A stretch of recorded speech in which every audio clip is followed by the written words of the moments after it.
तो आज हम डिस्कस करेंगे यूसीसी यूनिफॉर्म सिविल कोड के बारे में। तो ये बहुत सिंपल वर्ड में डिस्कस करेंगे, कुछ भी कॉम्प्लिकेटेड नहीं रहेगा। ये वीडियो लास्ट तक देखेंगे तो सब समझ में आ जाएगा। तो यूनिफॉर्म सिविल कोड है क्या? यूनिफॉर्म सिविल कोड को मैं अगर सिंपल वर्ड में एक्सप्लेन करूँ तो आज हमारे देश के अंदर जितने भी रिलीजियस कम्युनिटी है, हिंदू, मुस्लिम, क्रिश्चियन, सिख, बुद्धिस्ट, जैन्स, जितनी भी रिलीजियस कम्युनिटी है, उनका जो पर्सनल मैटर्स है, पर्सनल मैटर्स मतलब मैरिजेस, डिवोर्स, इनहेरिटेंस, एडॉप्शन, ये जितने भी पर्सनल मैटर्स है, उन सब के अंदर एक ही लॉ इम्प्लीमेंट किया जाएगा जो सबको फॉलो करना पड़ेगा।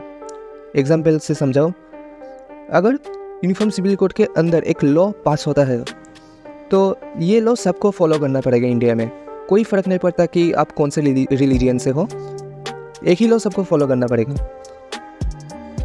यूनिफॉर्म सिविल कोड कॉन्स्टिट्यूशन में आर्टिकल 44 से जाना जाता है। ये डीपीएसपी के अंदर आता है। आप सोच रहे होंगे कि डीपीएसपी है क्या? देखिए, डीपीएसपी के अंदर जितने भी आर्टिकल्स आते हैं उस आर्टिकल में कोर्ट खुद को इन्वॉल्व नहीं कर सकता।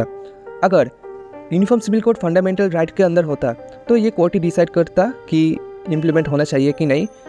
तो यूसीसी मतलब यूनिफॉर्म सिविल कोड डीपीएसपी के अंदर आता है तो ये जस्टिसेबल नहीं है। सोच रहे होंगे कि इंडिया के अंदर क्या यूनिफॉर्म कोड बिल्कुल भी नहीं है? मतलब इंडिया के अंदर ऐसा कोई लॉ नहीं है कि सबके ऊपर इम्प्लीमेंट किया जाए। देखिए, इंडिया के अंदर बहुत सारे मामले में यूनिफॉर्म कोड है ऑलरेडी, बट ये ज़्यादातर सिविल मैटर्स में है। एग्जाम्पल की बात करें तो contract act, transfer of property act, partnership act etcetera. पर जब हम आज की यूनिफॉर्म सिविल कोड की बात कर रहे हैं तो वो बेस्ड है पर्सनल मैटर्स के ऊपर। पर्सनल मैटर्स मतलब marriage, adoption, divorce, inheritance etcetera. Current scenario की बात करें तो आज की डेट में 22nd law commission of India ने एक प्रोसेस स्टार्ट किया है uniform civil code related. Law commission of India general public and religious organisation को इनवाइट किया है कि आप अपना suggestion and point of view share कीजिए uniform civil code related. Law commission of India ने एक लेटर भेजा, ये रहा डेट। लॉ कमीशन ने 30 डेज दिया है religious organization and general public को कि 30 डेज के अंदर आप अपना पॉइंट ऑफ व्यू एंड अपना सजेशन शेयर कीजिए। आप लोग सोच रहे होंगे कि लॉ कमीशन एक्चुअल में है क्या? देखिए, लॉ कमीशन एक एग्जीक्यूटिव बॉडी है, गवर्नमेंट लॉ कमीशन को सेटअप करता है। लॉ कमीशन का काम है गवर्नमेंट को एडवाइस देना, पर ये गवर्नमेंट के ऊपर है लॉ कमीशन का एडवाइस और एक्सेप्ट करते हैं या रिजेक्ट करते हैं। सपोज गवर्नमेंट को अगर लॉ कमीशन का एडवाइस अच्छा नहीं लगा तो रिजेक्ट भी कर सकते हैं। लॉ कमीशन का टर्म 3 इयर्स का है और 3 इयर्स के बाद वो एंड हो जाता है। अब हम डिस्कस करेंगे 21st law commission of India के बारे में।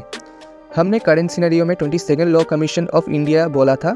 22nd law commission of India से पहले गवर्नमेंट ने 21st law commission of India setup किया था और एक्सपायर हुआ था ये 2018 में।